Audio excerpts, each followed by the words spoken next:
Golden State Media Concepts Baseball Podcast. We cover everything Major League, from spring training to the World Series. We've got your favorite club covered, from New York to Boston to LA. This is the Golden State Media Concepts Baseball Podcast.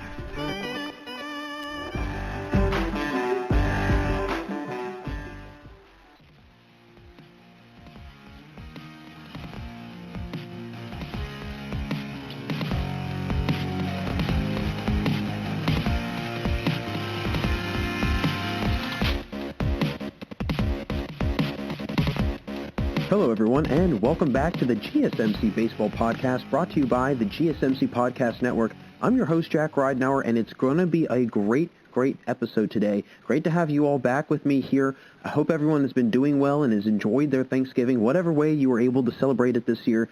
Today, I've got a really great episode planned out for us. There hasn't been any insane news going on lately. Sure, there's been a couple things here and there. I'll definitely touch on those, but no major free agency signings yet. But there's still been some buzz, again, going around the league, so I'll be sure to get into all of that. I'll mention some free agents that a particular team might be intrigued in going after, and a lot more, so I'll get into what we have on for the agenda for today in this episode. It's going to be a really good one. So I'll first jump into any of the latest news going around the league and discuss any trade updates or free agency news that has hit the MLB world recently.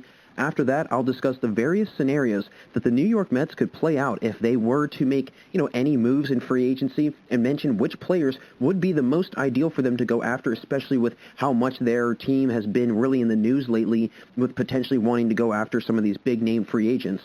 After that, I'll jump into a question that I was thinking about the other day that I figured I would bring onto the podcast to discuss, and that is, which MLB hitter in the league would you most likely want to be at the plate in a two-out, man-on-second situation?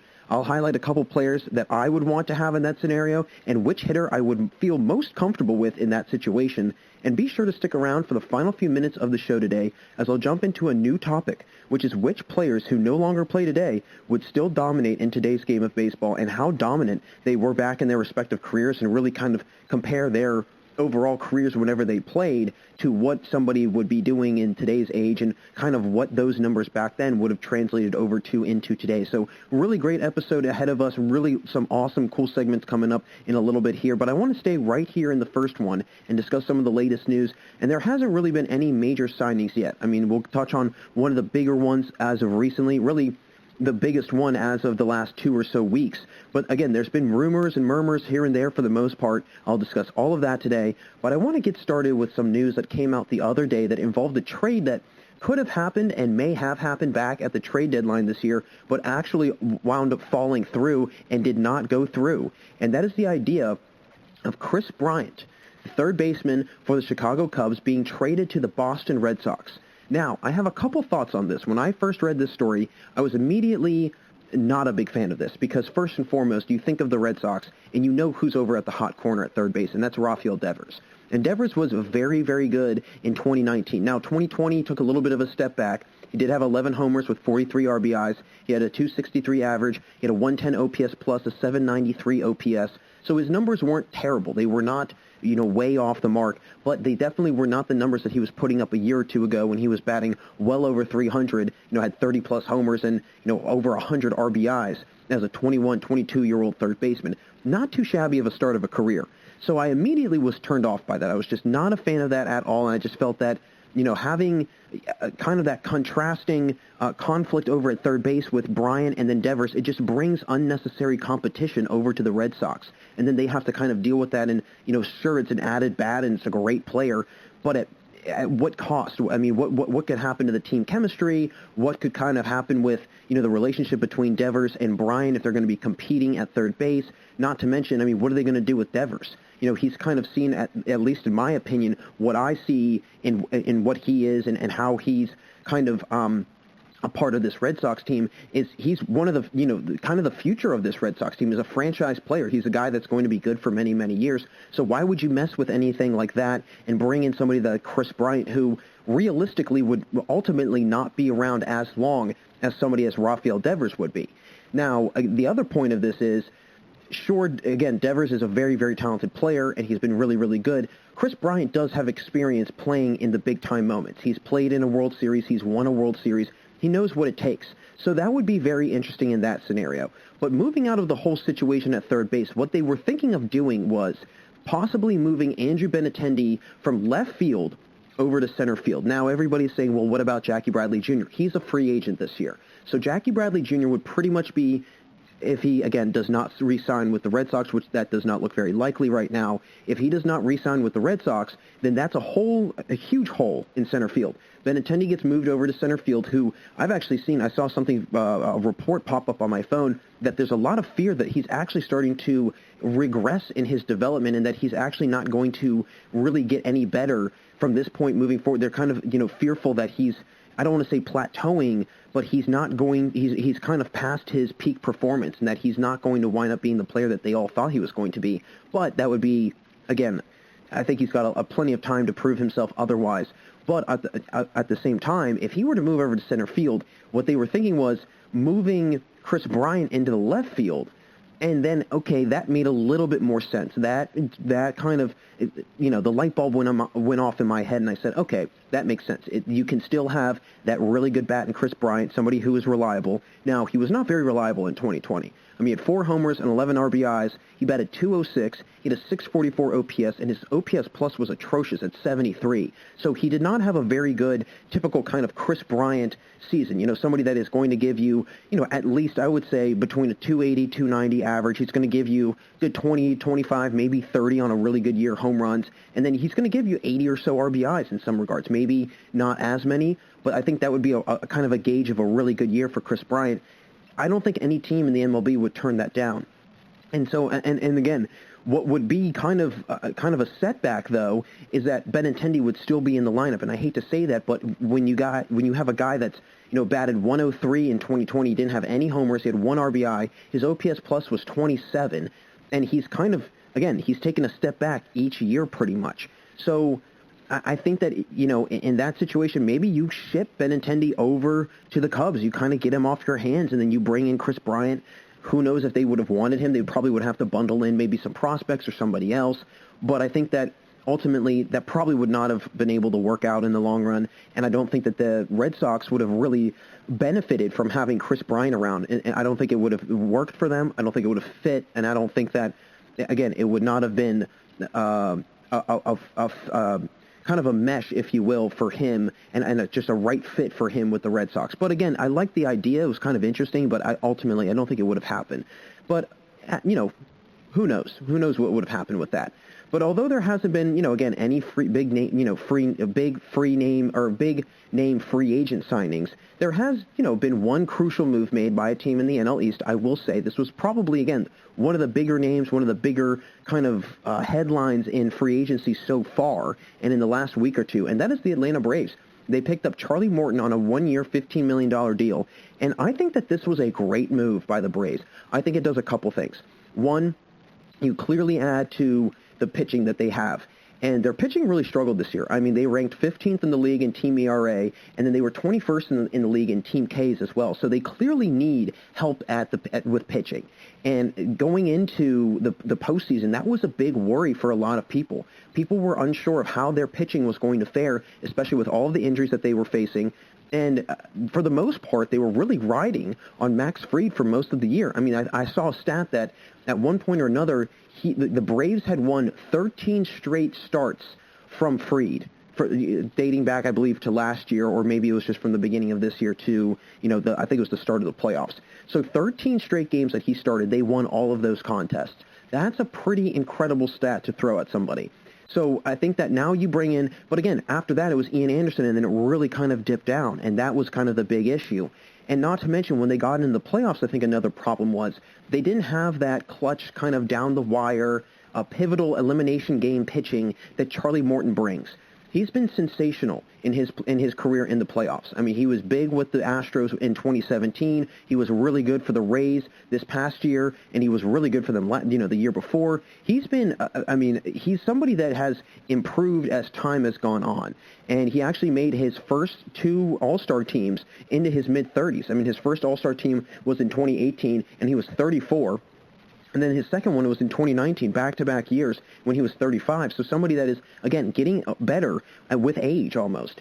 And before this season, before 2020, he had 3 straight seasons of double-digit wins, and he had higher than 60, a 60% winning percentage. Not too shabby of a job by him.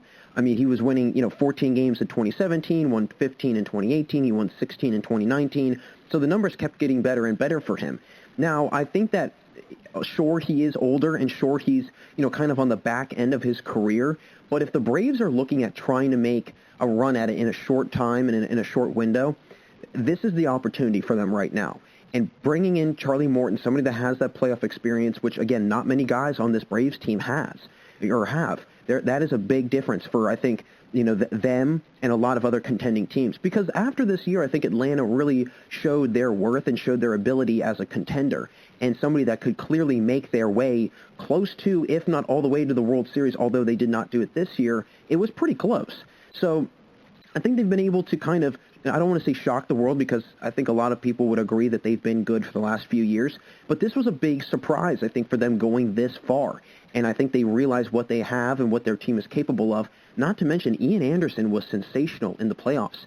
And so you have now Charlie Morton, Max Fried, and Ian Anderson as your top 3. Not to mention you also signed Drew Smyly, who had a pretty solid year in 2020, and he's a very reliable starting pitcher. That's 4 guys that you can go to on a consistent weekly basis. And, I mean, for me personally, I would feel very comfortable with. So I think that was a huge pickup for them. I really like the addition of Charlie Morton. I think that he's going to be sensational. I mean, it's going to really kind of add and give that extra boost for guys like Max Fried. I mean, he had a great year. He was 7-0. He had a 2.25 ERA. He only had 50 Ks, but he pitched in 56 innings, so not that bad of a K rate, and then only 19 walks. And Ian Anderson, for a really young kind of up-and-coming guy, similar to Max Fried, he had a very good year. Sub-2 ERA, it was 1.95. He had 41 Ks in 32 and a third innings. So a very bright future for this rotation, and not to mention, Morton can definitely mold and tutor and kind of be that example for guys like Fried and Anderson to follow, and he can be their mentor almost, kind of bringing in that veteran leadership and somebody that these guys can go to for advice and really kind of pick his brain, if you will, and try and learn the ins and outs of being a clutch down-the-wire pitcher and somebody that can, and just being a professional pitcher in general. So bringing in Charlie Morton, I think, does a lot of great things for Atlanta. Again, they might lose Marcell Ozuna. It looks like they're going to, probably, unless some sort of miraculous turnaround happens. But if they lose him, I think it's not going to change anything drastically, because I think they still have a lot of hitting across the board. And I mean, clearly you've got the reigning MVP in Freddie Freeman, who batted sensationally in the season this year. You have Ozzie Albies, you have Ronald Acuna Jr., you've got Dansby Swanson, who actually had a decent year this year and who's been getting a little bit better each and every year. So I think that there's a lot of good things coming down the road for Atlanta, and that bringing this veteran pitching is what's going to possibly take them over the edge a little bit and give them that added, like I said, boost and that added oomph into getting into a deeper run and a deeper position in the playoffs. So there's also been, obviously outside of that major signing, there has been some rumors going around the league about just different free agents that have started to really kind of gain interest in some teams. Most recently, though, the Dodgers, the reigning World Series champions, have really kind of come into the news because they've got their eyes set on a pitcher who had a fantastic 2020 season, and that is Brad Hand. And Brad Hand, he was one of the best closers in baseball all year long, and he led the entire AL in saves this past year with 16. He had 22 innings of work. He struck out 29. He had a 2.05 ERA. And honestly, although a lot of people are saying, well, why would they go after him? They already have Kenley Jansen there in the closing role.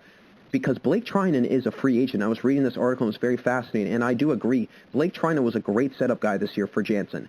And I think Trinin, if you bring him in as kind of that middle reliever, I think that's where he thrives the best, and I think that's where he really is at his top performance, if you will. And so when you bring him into those situations, you can set it up for guys that are like Kenley Jansen, who are most likely shutdown closers that can move in and out of bottom 9 situations. Now you're bringing in a guy like Brad Hand. He's been a 3-time All-Star. He's been playing very, very well in his career. somebody that brings in a lot of solid relief pitching and also a lot of experience. And now you've got somebody that who is, in my opinion, better than Blake Trinin, and Trinin did a great job for them this year.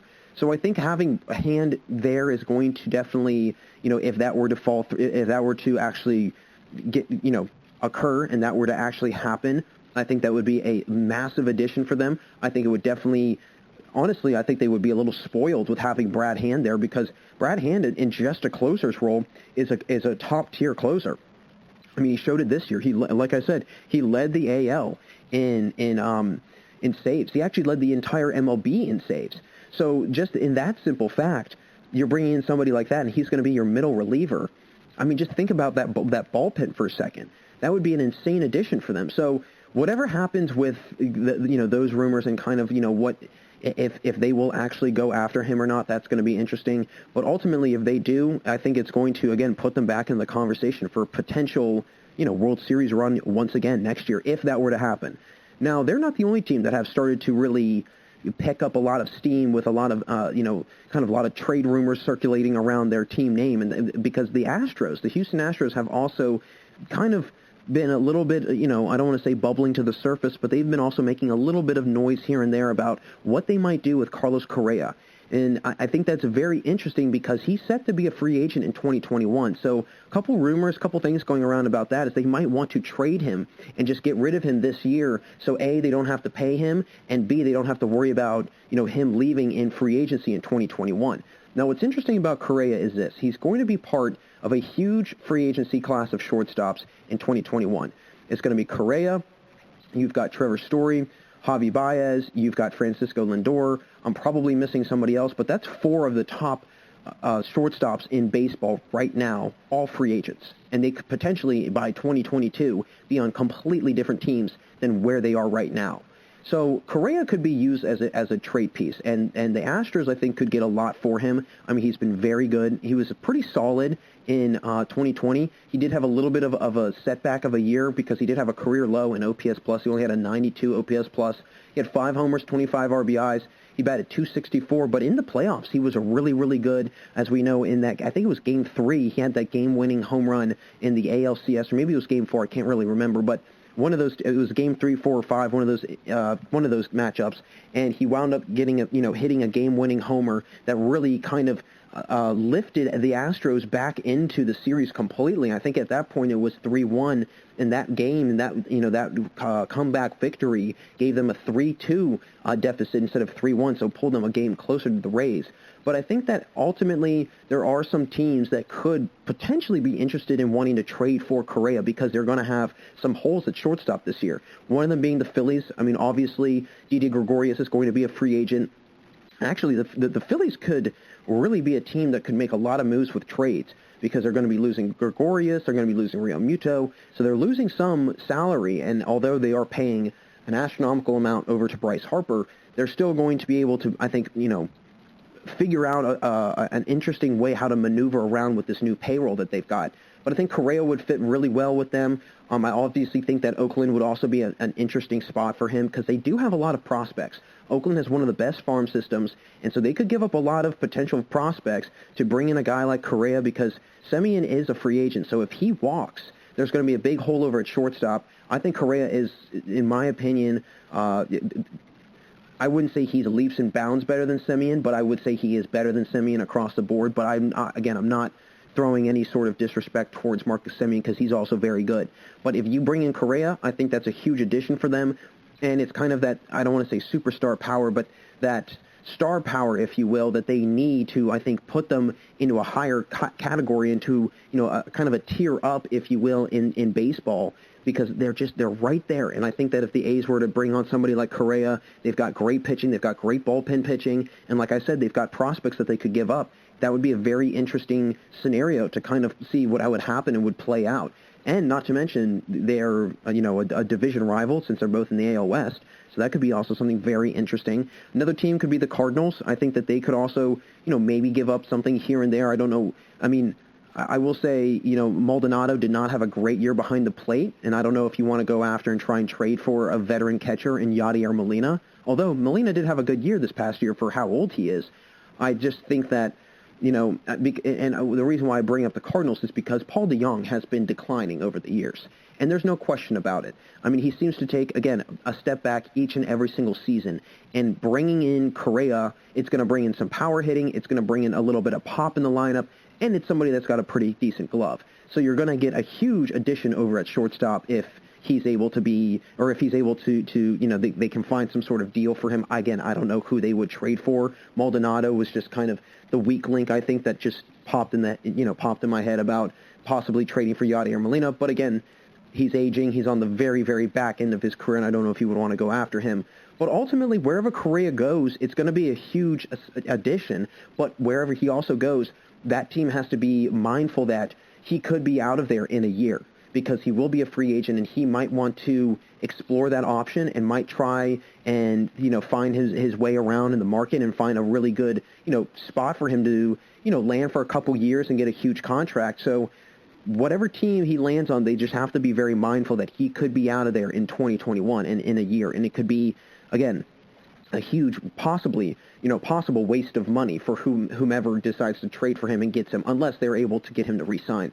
But again, just some trade rumor stuff, some free agency things, this, that, and the other. Nothing crazy has been going on. We don't know, again, anything about JT Realmuto or Trevor Bauer. No major news about that quite yet. But hopefully in the next couple weeks, that'll start to pick up a little bit.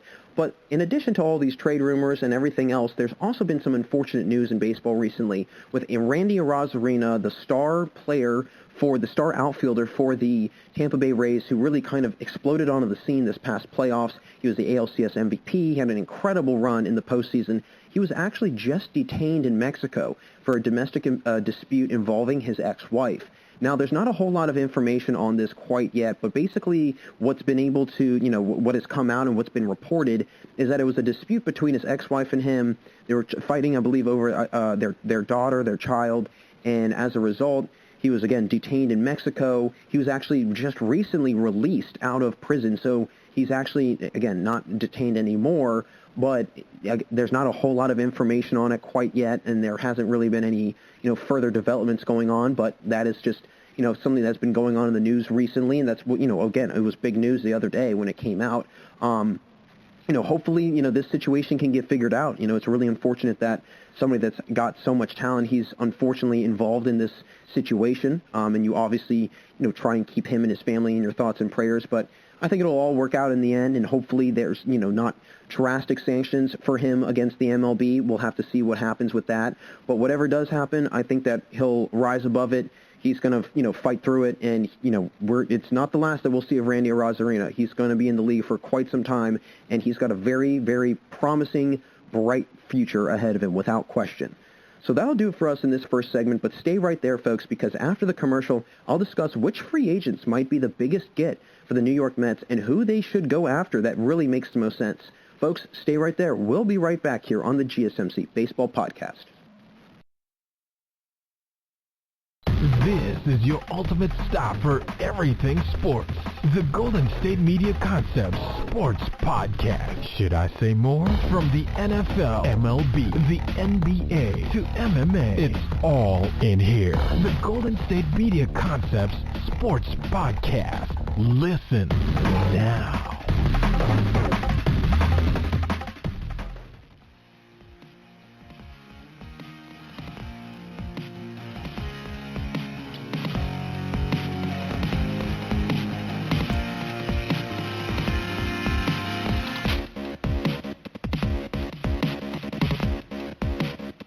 Welcome back to the GSMC Baseball Podcast. Jack Ridenauer with you all, and in our first segment, I got into any of the latest trade and free agency news and really rumors going around the league and any other news that's been recent in the MLB.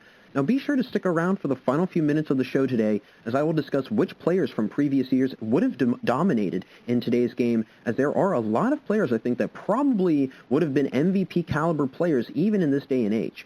I want to now get into which big-name free agent and really just big-name player in general could and possibly will land on the New York Mets, who have been, again, a highly rumored team to have been in talks about numerous free agents and other players, to try and add to their roster because, again, I think this Mets team, they realize what they've got right now. They've got, I don't want to say a window, but they've got an opportunity because they've got a lot of young, up-and-coming stars. They have a lot of young and up-and-coming, just talent, really. I mean, you've got Pete Alonso, who's a year or two removed from setting the rookie record for the most home runs in a season with 53. You've got Michael Conforto, who batted over 300 this year in the outfield. You've also got Dominic Smith, who, as a utility guy, is phenomenal. I mean, if he's your utility guy, he's the best utility player in the MLB. I mean, he plays first base. You can put him in left field. You can put him in right field. Batted well above 300. You've got Jeff McNeil, who's also out in the outfield, who batted well above 300. You've got Ahmad Rosario, who's kind of an up-and-coming shortstop who could be very good down the road. And then the pitching. I mean, look at the pitching. They've got Jacob Degrom. When Noah Syndergaard comes back, you've got Noah Syndergaard, Marcus Stroman. Now, they're still waiting on whether or not Ricky Porcello and Michael Wacha will re-sign with the team because I think that they were given their qualifying offer. Not quite sure if they rejected it or not, but they have not quite yet re-signed with the team.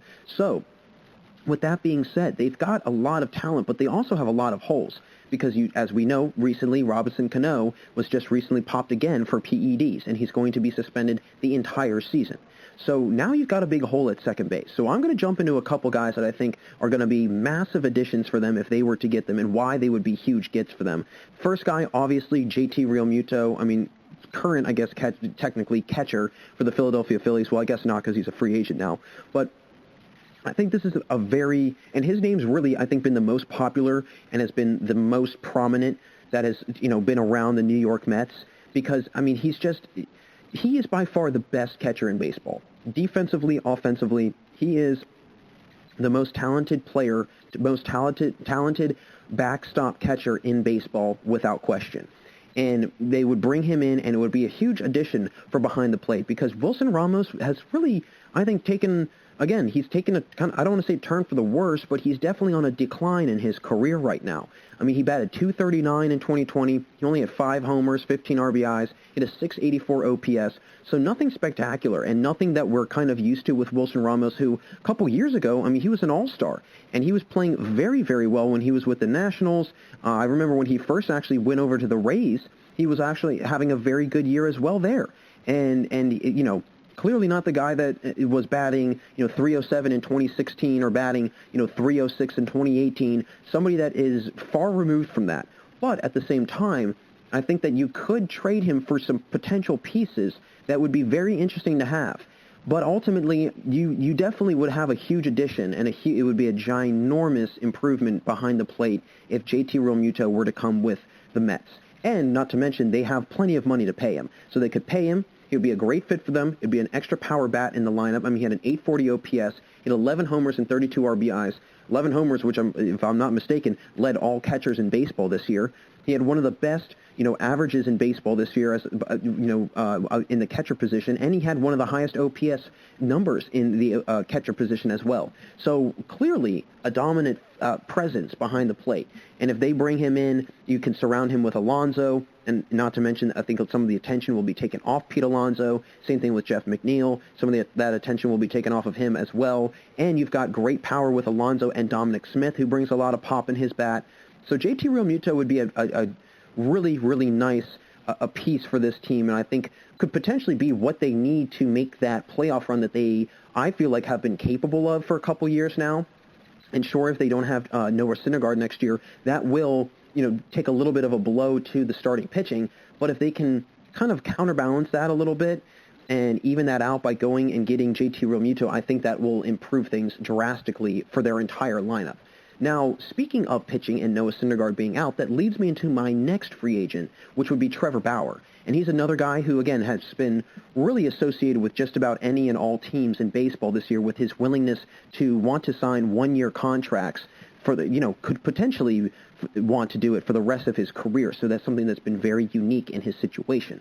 Now, with Trevor Bauer, I think that they would be a little spoiled if they got him, in my opinion, mainly because you had it's a great 2 option in that starting rotation with Jacob Degrom because In my opinion, I think Degrom is a better pitcher than Bauer, not by a whole lot, but I think Degrom has definitely proven his worth a little bit more than Bauer, and I think Bauer's really just riding a huge momentum wave right now. And he played great this past year. I mean, he had unbelievable numbers. He led the NL in ERA with a 1.73 ERA. He led all of baseball with 2 shutouts. He was one of a few pitchers to strike out 100 guys. He had only 17 walks. He had an NL high 2.76 ERA plus. He was the Cy Young winner in the NL. So clearly, the guy can play. There's no question about that. And if you add him and Degrom on the same pitching staff, it's a pretty mean two-man tandem. And not to mention you throw in Marcus Stroman, that's a very solid first three rotation. And then when Syndergaard comes back, if they were to keep Bauer on a long-term deal and they can keep him around for when Syndergaard comes back, those first 4 guys, I mean, if Marcus Stroman is your 4th option, talk about being spoiled. That's an incredible, first 4 starters to have coming right out of the gate. And so I think Bauer would definitely be another very intriguing get for them, not to mention they could easily afford him. It would be without, no problem financially to keep him around. Now, the other question would be, how long would he stick around? How long would, you want to keep him around?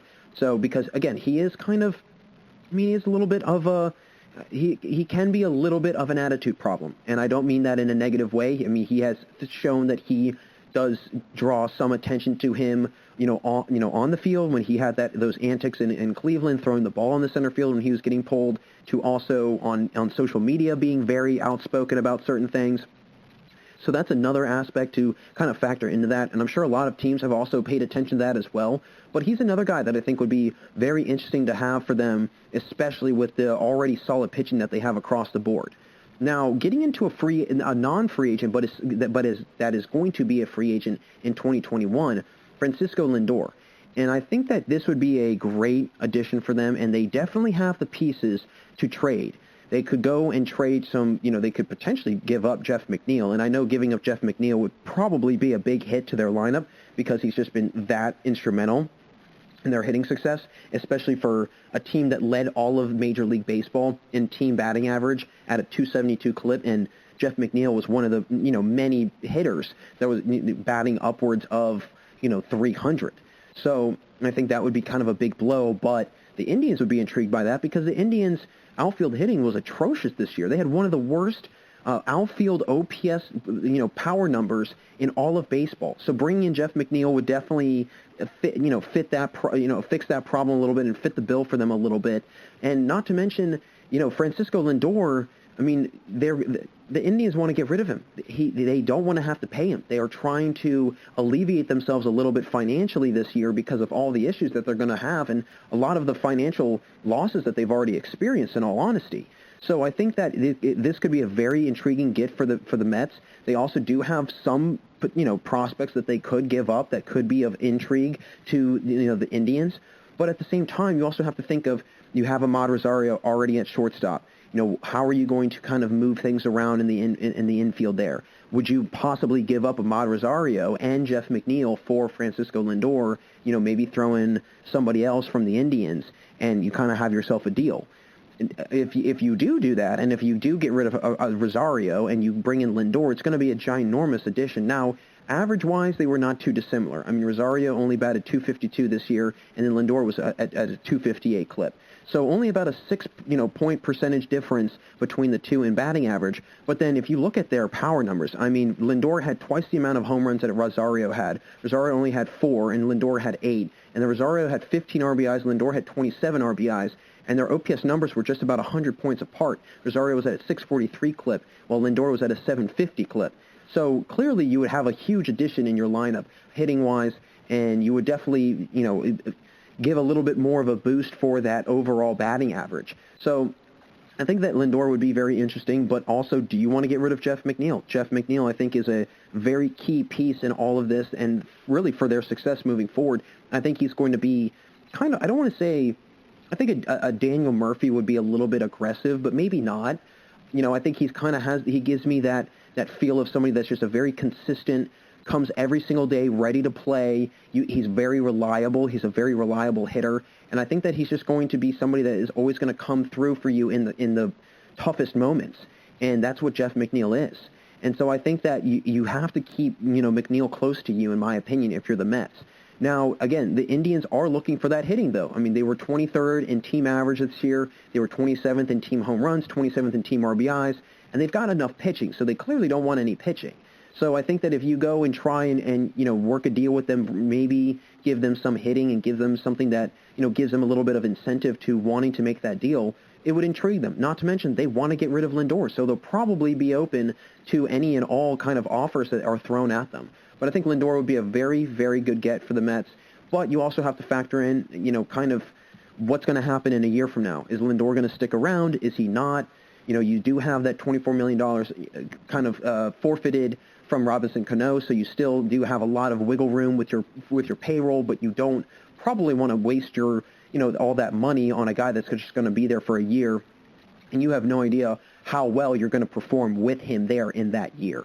So I think that that's, again, another thing that people have to be very weary of. If you trade for Lindor, be prepared for him to walk after next year, and if that happens, it could be detrimental financially and kind of just overall, as a team, if that were to happen for certain ball clubs. So again, Lindor would be an interesting one, but another one that has really started to intrigue me is DJ LeMahieu. And as like I've mentioned, Robinson Cano is out at second base for the entire year. So that has immediately inserted LeMahieu as a major candidate to land in New York, especially for somebody who is A, a free agent, B, he's already in the New York market. Familiarity will play a key part in this, I think. When you have got a player that is familiar with the area, familiar with the team, I know we don't see it all the time, but in a lot of cases that definitely does, add to it, and that definitely, kind of gives a little bit of kind of an incentive and kind of motivation for players to want to stay in that local or familiar market, if you will. And if you do that, you can keep McNeil in the outfield because, again, like I keep bringing up McNeil, because McNeil can play in the infield and the outfield. So a lot of this is going to depend on what they do with him, where they move him around. Because McNeil could just get inserted into the second base position, and then when I get into in a minute, that could open up the outfield a little bit for some potential, big-time named outfield free agents this upcoming offseason. But right now, the big thing is trying getting LeMahieu. You could, again, pay him. There's no question about that. And he's somebody that would bring major hitting, somebody that would bring major fielding, somebody that has had a lot of success in the MLB in the last couple of years. I mean, he's won Gold Gloves. He's won Silver Sluggers. He is, he was a finalist for the MVP this year. He led the AL in batting average. He led the AL in OPS. He led the AL in OPS plus. So he did a lot of really good stuff this year from the plate. And I think that any team would be lucky enough to have him. And I think that the Mets would be a very likely landing spot for him that would really pay off dividends for not only the Mets, but for him. I think that would be a great fit for him overall. It's in a needed place. He is definitely a necessity for them. And not to mention, when Cano comes back, they could move Cano if the universal DH does hold up. They can bring Cano back, move him over to the DH, and then have LeMahieu playing at second. Now you got the best of both worlds. And on top of it, Cano was taking PEDs. So you look at his numbers in 2020. I mean, he had 316 average, 10 homers, 30 RBIs. You kind of scratch your head and say, is that legitimate? Was that from steroids, or was that all legitimate? But then you look at LeMahieu's numbers. He's got a 364 average, a 1.011 OPS, 10 homers, 27 RBIs. So not too shabby of numbers from LeMahieu. And again, somebody that is not using PEDs, to our knowledge at least. So I think that if you bring in LeMahieu, that'll be a huge addition. You keep McNeil out in the outfield. But now if you move McNeil over to second base, you can go and get two guys. You can go and either get George Springer, who would really bring a heavy bat to the lineup, and some pretty solid defense, or you could go get Jackie Bradley Jr., which would bring in major defense, and you could also have, a fairly consistent bat. But in my opinion, out of those two, I would go with Springer, because Springer is a solid fielder, but he's a really good hitter. And if you want to have that in your lineup and keep that theme consistent, and you still will have McNeil, you'll still have Michael Conforto, you'll still have, Pete Alonso, Dominic Smith. Now you're bringing a guy like George Springer. That's just some more power and added power into the lineup. He had 14 homers this year. He had 32 RBIs. He had an 899 OPS. He had a 140 OPS plus. So clearly a guy that's going to bring a lot of pop to this batting lineup, which, like I mentioned, led the MLB in batting average as a team. So he could be a big addition, and they also have Brandon Nemo. He batted a career-high 280 out in the outfield. So another guy that had a very good year. So that's just even more hitting that they've got across the board. Now, if they went after Jackie Bradley Jr., he also had a pretty solid year from the plate. Now, he's much better in the field, and I think that he's one of the best, if not the best, defensive center fielders in baseball. And he, again, like I mentioned, he had a very good year from the plate. He batted .283, had a 118 OPS plus, and an 814 OPS, numbers that are much higher than normal for him, and which is a very good sign, especially for him going into this free agency. I think that he's, attracted more suitors this past, based off of his performance this past year than he would have if he had been batting, 220 or 230 like he had been for the last 2 or 3 years. So if they do move McNeil over to second, they do have some options to go after, Jackie Bradley Jr. You could go after, George Springer. You could also go after Michael Brantley. Michael Brantley is somebody that I feel like we have not heard much about, and we have not heard a whole lot of rumors or kind of really any news, in my opinion, from what I've noticed at least. And I think there's a lot of teams that would benefit from having him out in the outfield. Another team in kind of an example would be the Cleveland Indians. Would they want to pay him, though? Not quite sure. Now, he is in his 30s, so maybe, somebody that is on the tail end of his career, but he's still very productive from the plate. He's actually been in Cleveland before, so it's a familiar place for him. So, again, familiarity will play into this. So I think that it will be very interesting to see kind of where these outfield free agents wind up. But ultimately, I'm very curious to see who winds up on the Mets. Me, personally, I think the two that make the most sense are JT Realmuto and probably Trevor Bauer. And out of those two, I would say JT Realmuto makes the most sense, because you want somebody that's going to be around there for a while, that's going to be reliable, that's going to be efficient. You're going to want to have Realmuto. And I would probably also say LeMahieu. Depending on what happens with Cano, LeMahieu would be another guy that I would say keep around for as long as you can, because he could be really, really good for you. So I think that those two would be the two likely candidates, but who knows? We'll have to see. I'm definitely going to keep my eyes and ears open for that and let you all know whenever that news does break. So that will close things out here for us in our second segment on the GSMC Baseball Podcast. Thanks again for tuning in. After the break, I'm going to discuss a question I posed the other day to some friends of mine, and I want to try and unpack it a little bit and get to the bottom of it, and that is, if you have 2 outs in the bottom 9th inning of a game with a man on second, who do you want at the plate? I'll mention which players I would want and then pick from that pool of players which hitter I would want the most at the plate in that situation. It's been a lot of fun so far, but we got a lot more to go, so don't change that channel, folks. We'll be right back here on the GSMC Baseball Podcast. Tired of searching the vast jungle of podcasts? Now listen close and hear this out. There's a podcast network that covers just about everything that you've been searching. Hey! The Golden State Media Concepts Podcast Network is here. Nothing less than a podcast bliss with endless hours of podcast coverage. From news, sports, music, fashion, cooking, entertainment, fantasy, football, and so much more. So stop lurking around and go straight out to the Golden State Media Concepts Podcast Network. Guaranteed to fill that podcast itch. Whatever it may be, visit us at www.gsmcpodcast.com. Follow us on Facebook and Twitter, and download us on iTunes, SoundCloud, and Google Play.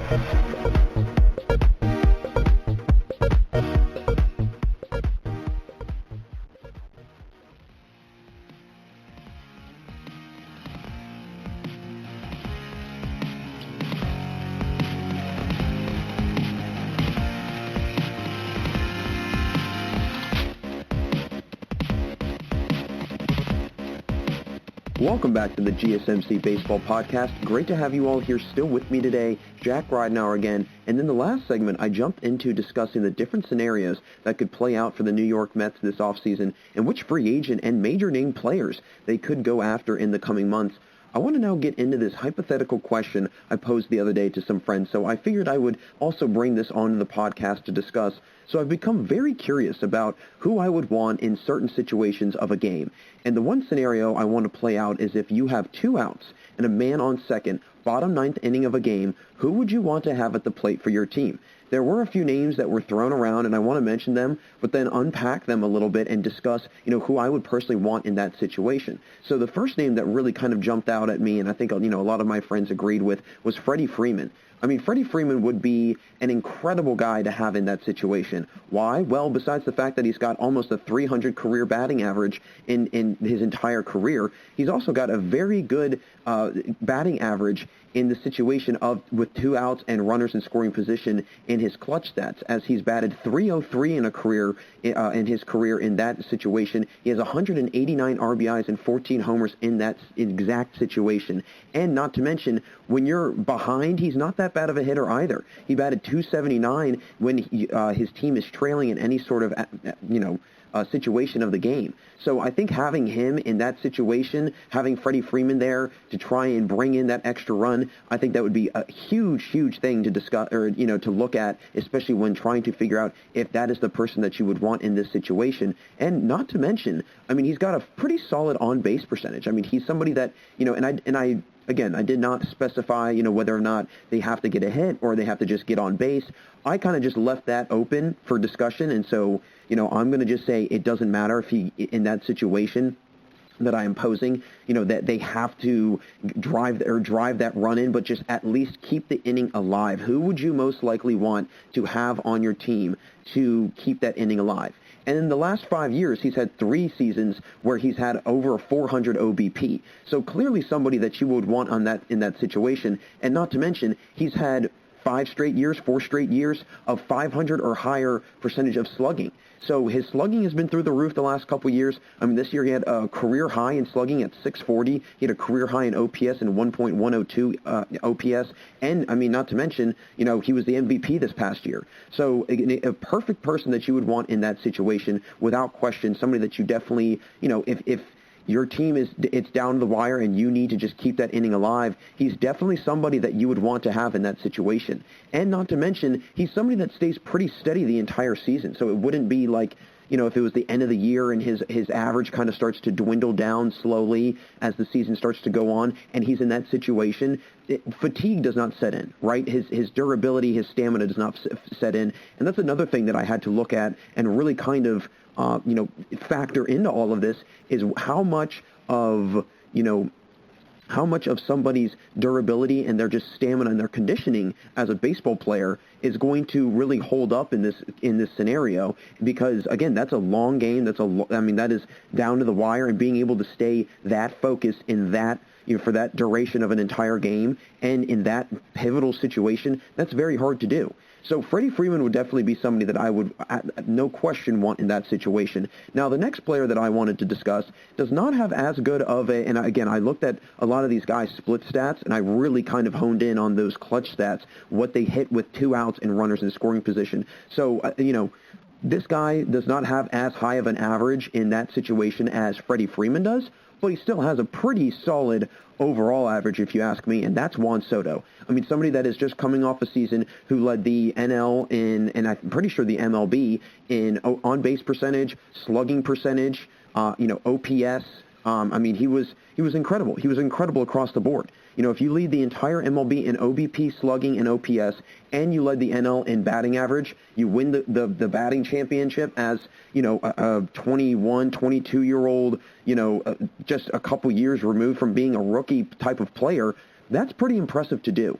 That is not an easy feat at all. Not to mention, Soto has a one leg up on Freddie Freeman in the situation that he has played in big-time games. He has played in huge moments. He has played in a World Series. He's been exposed to that at a very young age now, so I feel like he is a little bit more accustomed and a little bit more, I don't want to say prone, but he's had a little bit more experience being in those very tight, down-to-the-wire, kind of on the edge of your seat moments of games, because he's played in those massive, monumental, instances in a season with a World Series and NLCS. Now, yes, Freddie Freeman has also played in an NLCS, so I will give him that. But the fact that, Juan Soto had this experience when he was 20, 21 years old, that should speak volume to who Soto is as a player. And definitely somebody that I would want at the plate in that situation without question.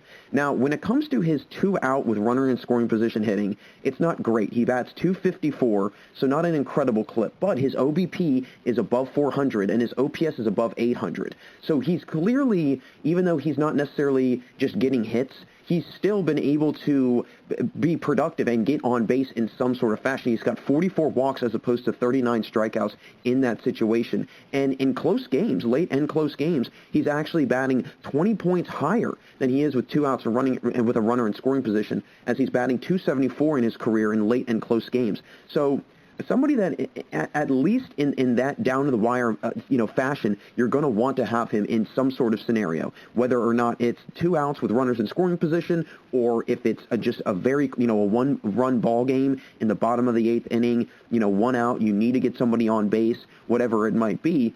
And I think that is what is very unique about Juan Soto. Now, what's also very unique about him is that his when his team is trailing, his batting average is just a tad under 300 in his career. So somebody that is also very, very, very pivotal to have and very important to have when your team is down and trailing. And I think that's also speaking a lot of volume to his ability as a player and just his confidence that he exudes as such a young player, but somebody that has been in these big-time moments already. And when that happens, I think that, a lot of really good things can happen for just a player's overall development. Being able to expose them to these very, close and tight-knit games at a very young age and a very early stage of of somebody's career, I think that's also something to, really factor in and kind of take into account.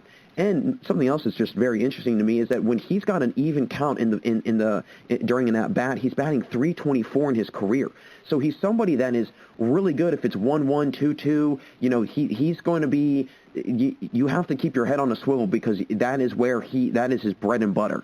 And I think that's something that's going to obviously continue to develop. And, his hitting from behind the count when he's trailing in the count and the pitcher's ahead, it's only .251. So somebody that, again, he's still working out the kinks a little bit. But just looking at his numbers and just seeing the drastic increase you see from 2019 to 2020, going from a .282 average to a .351 average, that's almost a 100-point increase, and he still batted high 200s. So, I mean, that is an alarmingly high improvement in just a season. And I think that, again, shows a lot about his ability as a young up-and-coming player, not to mention he's already got a Silver Slugger under his belt. He's already got a World Series championship. And like I said, he's the batting champion in this past year in the NL. So all of that stuff really kind of culminates into what you have in Juan Soto, and somebody that I would at least want to have in that situation. 2 outs, runner in scoring position. I don't really care about his average right now in that situation because I think that as time goes on, it's going to improve. So I think that he's definitely somebody you want to have in that kind of scenario, if you will. But then the next player I want to discuss, who I think is also another crucial person to have in this case, is Jose Abreu. I mean, the reigning AL MVP from this past season, he's another guy that it just really steps up to the plate well, and he really does a nice job at coming in the clutch. But what's very interesting about him is that it usually takes him a little while to get going. He's usually somebody that, after a first couple, months or so, the first half of the season, he's only batting around .280, .281 in his career. And then once you get into the second half of the year, so after the All-Star break, he's batting over .300. So he's a guy that takes a little bit to get going. He kind of needs to warm up a little bit. But that was very different from this year. And I think that is why I really was struck by Abreu and wanted him on this list, because this was a very unconventional year for him because he played well the entire way. It wasn't like he had to, get his feet wet a little bit and kind of slowly progress into it. He was an MVP the entire season, and I personally felt like he should have been the MVP, a month before the season was over. And he's a 3-time All-Star. He's been, like I said, an MVP, a 2-time Silver Slugger. He's been the Rookie of the Year winner before. So somebody that is definitely, has improved and has continued to get better each and every year in his career. And what's interesting about his career also is that he bats the best in the latter parts of the month of the season, as the highest batting average that he has out of each month in his career is August, where he bats .335, and then the next closest is September and October, where he bats .299. So again, a later season kind of goes with the trend. A late game, late situation, that's where Abreu can step up big. And in this situation, the same thing, as I'm painting it right now, this picture of Abreu, he's kind of, like I said, he's somebody that it takes a couple games, takes a couple weeks, takes a couple months to get into a groove and really get into a rhythm. But once he finds that rhythm, it's really hard to stop him. I mean, he's got a career 141 RBIs in the month of August. August seems to be his best month in his entire,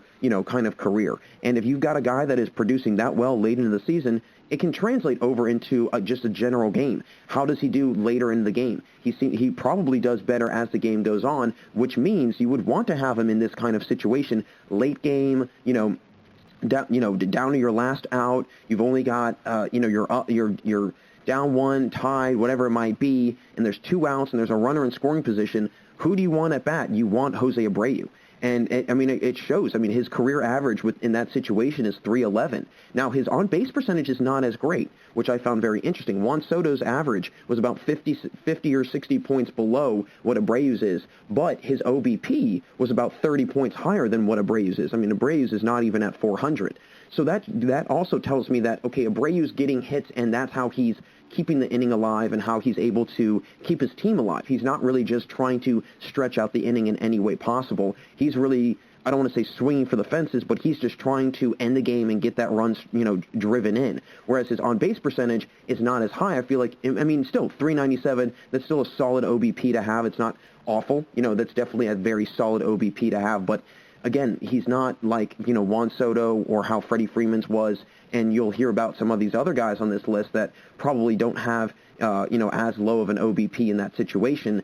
And if he's able to really draw some more walks in that scenario, if you also look at his walk numbers compared to his strikeout numbers in a 2-out runner in scoring position scenario, he's got 86 Ks to 46 walks. So it's almost a 1-to-2 walk to K ratio in that situation. So again, a guy that is definitely trying to swing it. He's trying to swing for the fences. He's trying to go for those big-time extra base hits that are going to do damage, and they're going to try and end the game. So as a result, I would want Jose Abreu there. Yeah, there might be a chance that he could strike out, but if he makes contact, he's most likely at least keeping you in the inning, if not winning the ball game for you. So I'm going to go with Jose Abreu also on that one, and I think he's, again, another guy that you would definitely want in that situation. Now, the next guy I want to discuss that I could see without question is Justin Turner.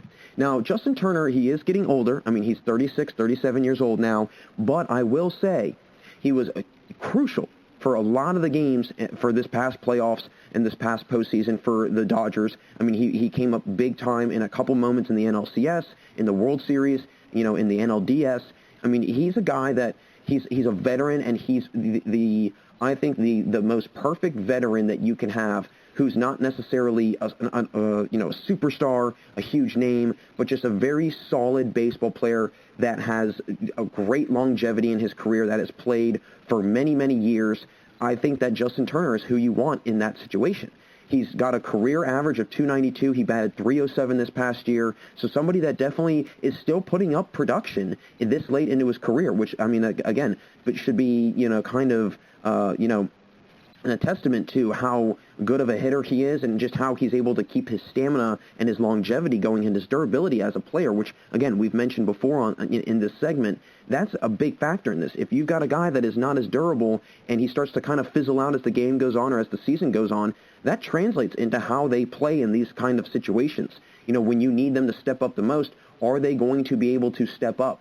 Because if not, that could really, it could cost you a win. It could be the difference between winning and losing by a run or 2 runs. Now, he's batting .274 with 2 outs and runners in scoring position. But in late and close games, it's .269. So in general, he's doing a little bit better when there's some more pressure in that situation. And I think that's a big thing, is how do these players handle pressure?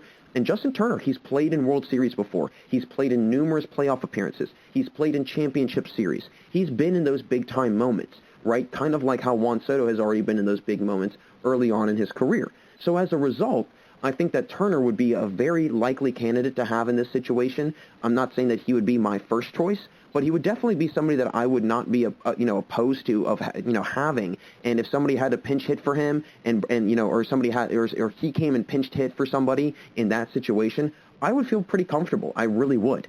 Now, the next guy that I would have absolutely no problem having in this scenario would be DJ LeMahieu.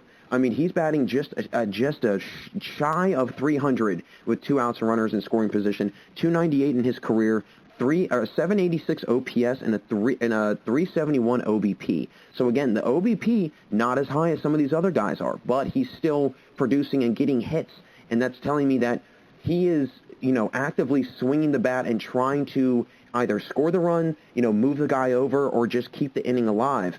And it's not so much him trying to, stretch out, a long, drawn out at bat, trying to get a walk, whatever it might be. He's more so just trying to get the game over with, similar to, kind of like how Jose Abreu is, how many strikeouts he's got in that situation. Same thing with DJ LeMahieu, who's got 77 career strikeouts with 2 outs in runners in scoring position. So, again, he's a guy that, you're definitely going to want to have in that situation. He might strike out for you, but he's definitely hitting at a very high clip in that situation also. And when you're trailing and when his team is behind and his team is losing, he's batting .314.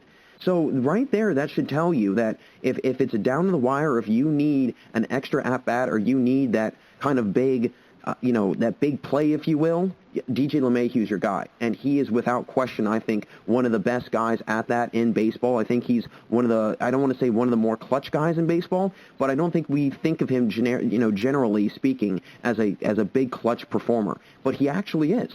And I think that, having him in the lineup is a vital thing to have. And he's going to be very, very good, he's going to continue to be very good. He's been very good for the last couple of years. Not to mention, he's flirting with a career 3 WAR. So he's very instrumental in his team's success, whatever team he might be on. I mean, he's somebody that you want to have at the plate in a close game situation. He's a 3-time All-Star. He's a Gold Glover, a Silver Slugger, batting title winner. He's been an MVP finalist. He's a guy that you want there. He's proven himself year in and year out. Sure, he's 32, but you know what? With age comes experience as well, and as a result, LeMahieu definitely has plenty of that. Now, the last guy that I want to discuss that I thought was, without question, how could you not have him on the list, right? And that's Mike Trout. Without question, he's somebody that you've got to have in this scenario. He's somebody that I would feel comfortable in any situation, honestly, at the plate, because he's just that good. And I think that at the end of the day, it also just shows how talented he is just across the board, not just in these close game situations, but just in any instance of a game, he's that good. Now, his average is actually one of the lower ones with 2 outs and runners in scoring position, 264. Not that great, but his OBP is one of the higher ones that we've heard from on this segment, and that's at 464. So he's approaching, 500 in OBP. In 2 outs, runner in scoring position, I would love that. I would absolutely love that. Because, again, you're stretching out that inning, you're getting somebody on base, and you're at least giving the next guy up an opportunity, and you're also putting another guy on the base path. So now you're putting a little bit more pressure onto the team that you're facing off against, and now they're kind of backpedaling and they're backtracking, saying, well, how are we going to take care of this? What's going to happen? And I think that Mike Trout is a perfect person that you want to have. Not to mention he's either led the AL or the MLB in OBP from 2016 to 2019. So this was his first year since 2014 where his OBP was below 400. So that, again, tells you right there that Mike Trout is a high walks guy. He's going to get a lot of walks. He's going to be more so of a guy that's going to be patient, try and stretch out these at-bats, try and wear out these pitchers, really try and get their pitch count up late in that game, wear them out a little bit, and possibly set it up for the next guy. And I think that is what makes Mike Trout so dangerous, is that he's okay with doing that. He's a superstar that is okay with not having the last swing or making that game-winning hit. He's okay with just being, the guy that kind of sets it up, if you will. So ultimately, who I would want to have in this situation, I would probably go with Mike Trout. I'd probably go with Mike Trout or Jose Abreu. Mike Trout, because I know that he's going to at least stretch the inning into, another at-bat, maybe another 2 at-bats. And then Abreu, because he's got a very high likelihood of driving in those runs. Sure, he's got a higher strikeout percentage in that situation, but again, he has a much higher average than others, and he's somebody that has proven himself in that late game situation, and he's somebody that gets better as the season goes on. So if you translate that into an actual game, he seems to be a guy that gets better as the game goes on. So I think that Abreu or Trout would be my 2 selections for that. I have no problem with any of the others. I would probably say my least likely would most likely be Justin Turner. Maybe, Juan Soto, just because of his lack of experience overall, but he does have, similar experience in the World Series as some of these other guys do on this list. He has more experience in the World Series than a guy like Jose Abreu or Freddie Freeman or, somebody like DJ LeMahieu or Mike Trout. He's got much more experience in that situation. So ultimately, Trout or Abreu would be my two selections. I mean, in any way you look at it, and in any scenario, all 6 of these guys would be ideal to have. So those are my 2 picks, but I would say, in any situation, you would not be wrong. So that'll do it for this segment, folks. Thanks again for sticking around, but stay right there because we'll be right back after this commercial break for the final segment today, where I will highlight which players from the past I feel could still be dominant and thrive in the MLB today. Don't go anywhere, everyone, because we have one last segment here on the GSMC Baseball Podcast. Want to know the latest in soccer? Then listen to the Golden State Media Concepts Soccer Podcast. From MLS, the World Cup, and the Premier League, we've got you covered. The latest updates, the hottest matches, and news on the league's top players. It's the Golden State Media Concepts Soccer Podcast. David Beckham scores the goal to take England all the way to the World Cup final. Listen now.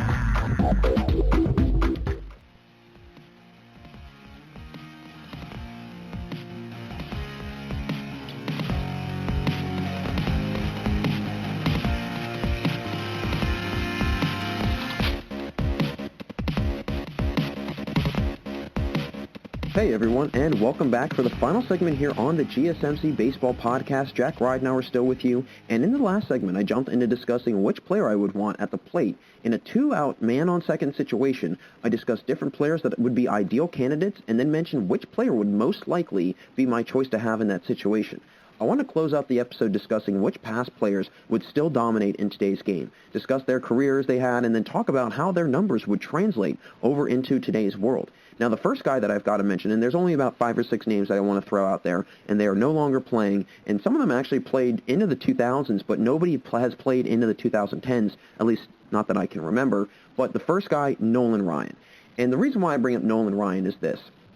Nolan Ryan played just about, if I'm not mistaken, I think he's one of 29 players to ever play in 4 separate decades in baseball. Something that you don't hear much about. Somebody that, you don't ever hear of a guy that played, much into, 2 decades or 3 decades, especially in today's world. Now, I think as we, obviously there's going to be some players that as time goes on, you might start to hear that they've played in 2 or 3 decades. Albert Pujols, he's technically played in, I guess this would be now 3 decades, the 2000s, the 2010s, and now the 2020s. So he would be a good example.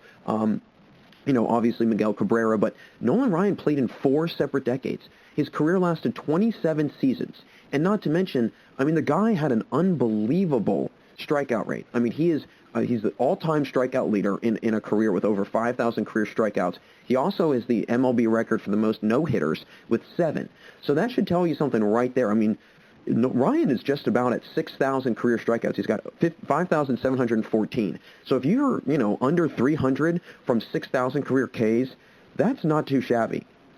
Not to mention, he led the MLB 11 separate times in that category. Now, if you're leading the MLB in strikeouts 11 out of 27 years that you play, that's a pretty solid percentage if you ask me. And not to mention, that's a big theme of what baseball is like today.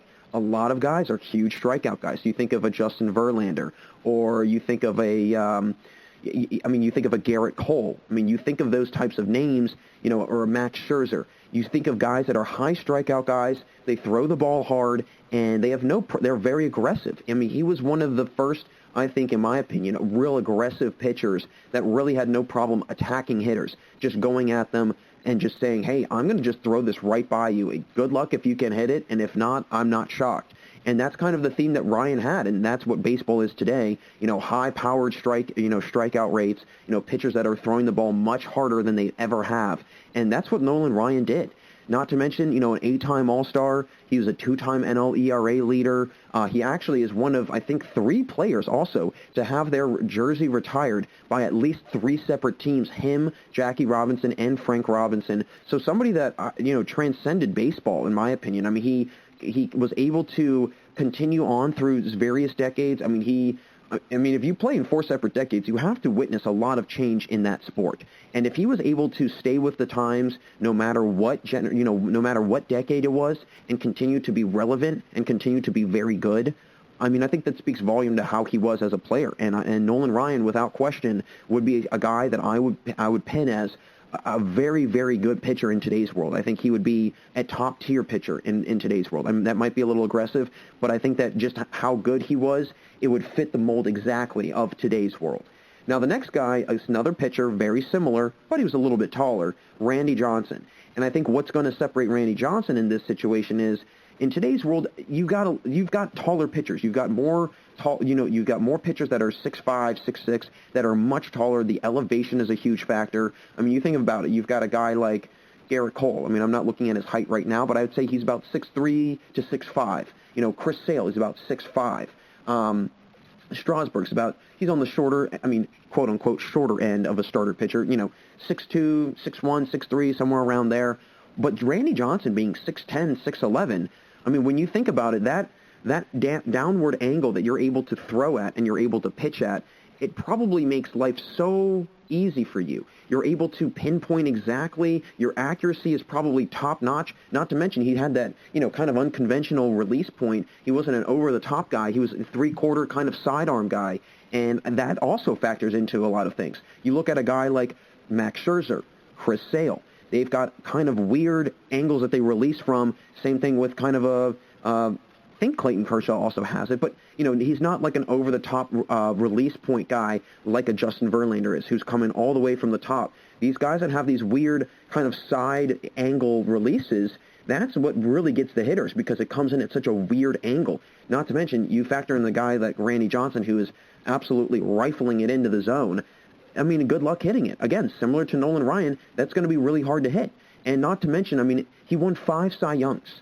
He was a 10-time All-Star. He was a World Series champ, World Series MVP. He won the Triple Crown. He's been a Hall of Famer, a 4-time ERA leader, 9-time strikeout leader. I mean, the list goes on. He pitched a perfect game. So all of these reasons are exactly why, Randy Johnson would be incredible in today's age. And I think that, a lot of these pitchers, they kind of emulate how these guys were. A guy like and I'm going to keep mentioning their names: Steven Strasburg, Max Scherzer, Garrett Cole. You think of other guys that are also, pretty hard throwers, I would say, like, a Justin Verlander, or, somebody that, obviously a relief guy like Aroldis Chapman is a little bit of a different situation, but you've also got guys like Lance Lynn, who is still very productive, well into his career. You've got a guy like Kenta Maeda, who's a little bit more strategical, not as hard of, thrower. Same thing with Hyun-Jin Ryu. But you've got guys that are known for their, high, velocity, their high strikeout count. Trevor Bauer, Jacob Degrom, Noah Syndergaard. These are guys that are, high, they are power pitchers. And that's exactly what Randy Johnson was. These guys were kind of on the forefront of how baseball became. And I've just always have been very fascinated with, if you took their playing and their kind of style of play into today's world, how good would they be? And I think that a lot of these guys would still be very, very good. They would transcend decades of baseball, and Randy Johnson is one of them. And I know that, pitchers have become, or hitters have become a little bit more accustomed to hard throwers and guys that are, and that speaks volume to the increase of power hitting, the increase of, exit velocity and distance in which the ball travels, and this, that, and the other. So a lot of it's kind of a domino effect. But again, I think what separates Randy Johnson is just his height. Being able to throw that hard at that angle, it makes things very difficult. It makes things incredibly challenging. So Randy Johnson, another guy that I would without question put as a guy that would be very good in today's world. And then another player who is no longer, a player, either, is Mickey Mantle. Mickey Mantle would have been an unbelievable player in today's world, mainly because he's got a career 977 OPS. 8 of his 18 years in baseball, he had over 1,000 OPS, and he had 4 straight years of over 1,000 OPS. So, I mean, right there, that tells you just how good of a power hitter he was. And that is also a big-time theme in baseball today. He had 8 straight years of 30-plus homers as well. He had 40 home runs here and there. He had 50 home runs here and there. And that would be a very typical, kind of power hitter in today's world. But I think what separates him is that he was not as big of a strikeout guy as you would think. Most of these big-time power hitters, they're big strikeout guys. They've got a high swing and miss, rate, and obviously because they're trying to really get big-time hits. They're trying to get those extra base hits. They're trying to get doubles, triples, home runs. They're trying to drive in runs. They're trying to move guys over. They're not just trying to get little slap hits and then just get on base and then nothing happens. They want to make an impact. They want to make a difference. And Mickey Mantle was a very patient player. I mean, he led the MLB in walks on 5 separate occasions, and he only led the MLB in strikeouts 3 times. And not to mention, and the guy was a 20-time All-Star. I mean, if you're a 20-time All-Star, that's 2 straight decades of being really good. I could imagine him being still very good in today's world. And he was, a 7-time World Series champ, clearly a winner, part of a lot of really good Yankees teams, 3-time MVP, a Triple Crown winner. He was a 4-time home run champ, an AL RBI leader, obviously a Hall of Famer. And just looking at his OPS numbers, it was kind of alarming to see just how high of a percentage the guy was, not only getting on base, but also getting those extra base hits. And I think that, again, goes back to what it's like in baseball today, because baseball has shifted away from laying down bunts and, trying to factor in the pitcher in the hitting order and trying to use them in a strategic way. They're getting away from that. They're saying, no, let's just go straight hitting, and that's how baseball is. And I think that Mickey Mantle would be somebody that would do very well in today's world, without a doubt.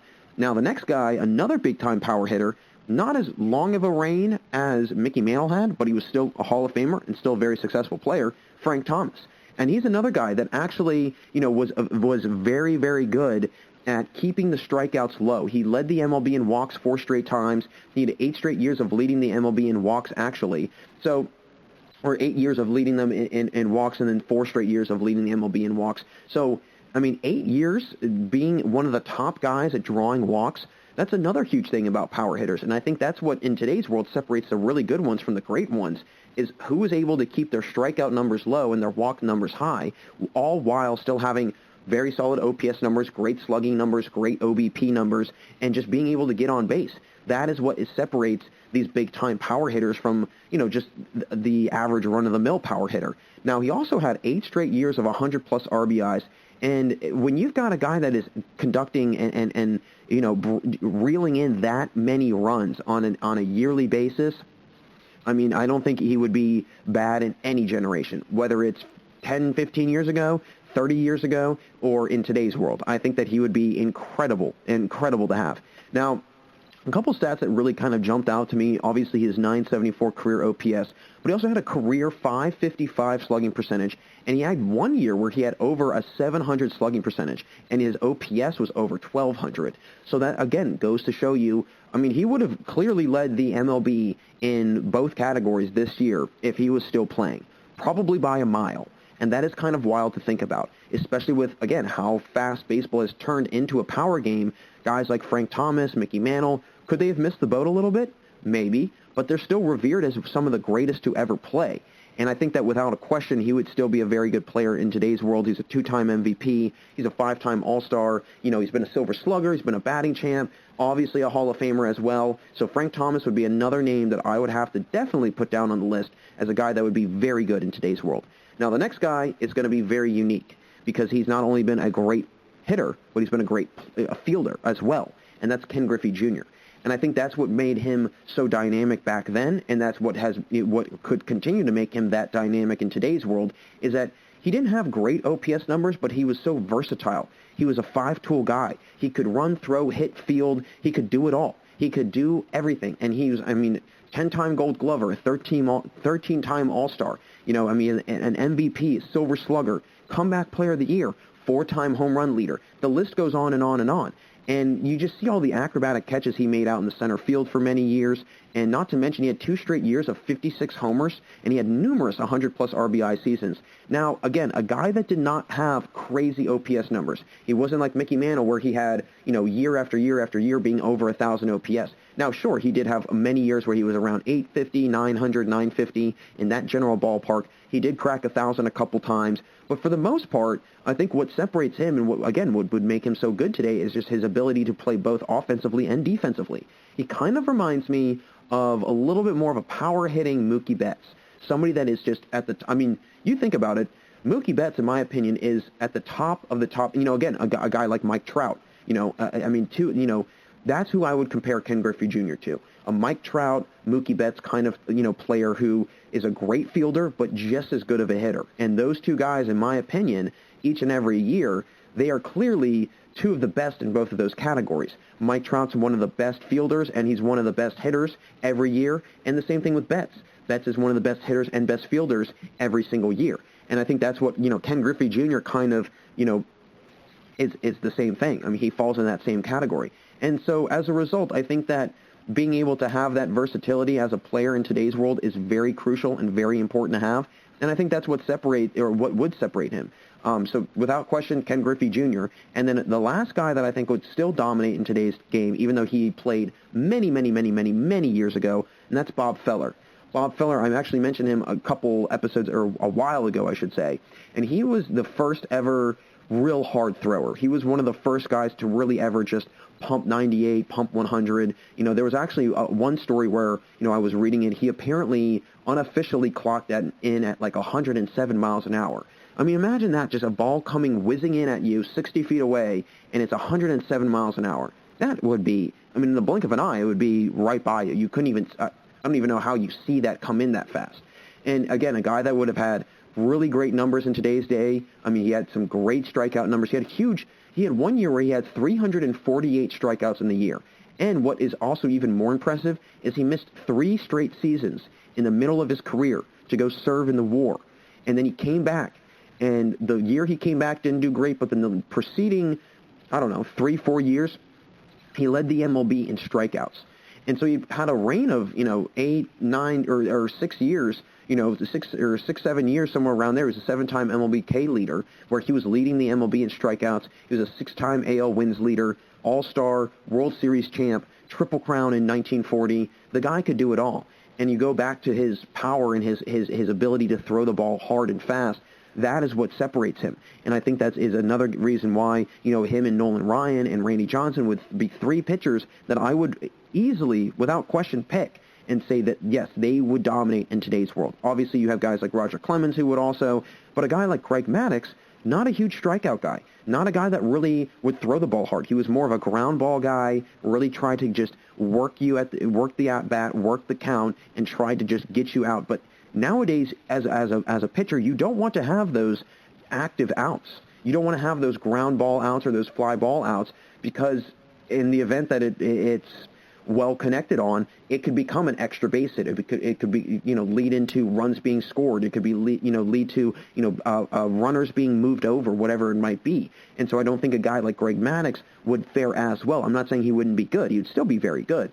But his style would not mesh with what baseball is like today. So that's what I really kind of based it off of. What guys' styles of play would have meshed well with today's style? And I think that these were a couple guys that really kind of stuck out to me, and I think that would, without question, mesh really well in today's world of baseball. So just a couple names to throw out there for you all, and hopefully there were some that you kind of agreed with, some that you might not have agreed with, whatever it might have been. But ultimately, there's a lot of guys out there that no longer play that I think would still, if they laced up the cleats and they put on, a couple batting gloves and they went out to bat, they would still be pretty good, in my opinion.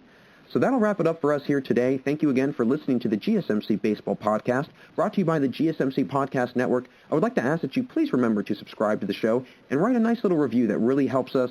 And also, if you can please follow us on Facebook, Twitter, and Instagram to stay up to date on any and all latest news and content, we'd also really appreciate that. Thank you again, everyone, and until next time, have a fantastic day. You've been listening to the Golden State Media Concepts Baseball Podcast, part of the Golden State Media Concepts Podcast Network. You can find this show and others like it at www.gsmcpodcast.com. Download our podcast on iTunes, Stitcher, SoundCloud, and Google Play. Just type in GSMC to find all the shows from the Golden State Media Concepts Podcast Network, from movies to music, from sports to entertainment, and even weird news. You can also follow us on Twitter and on Facebook. Thank you, and we hope you have enjoyed today's program.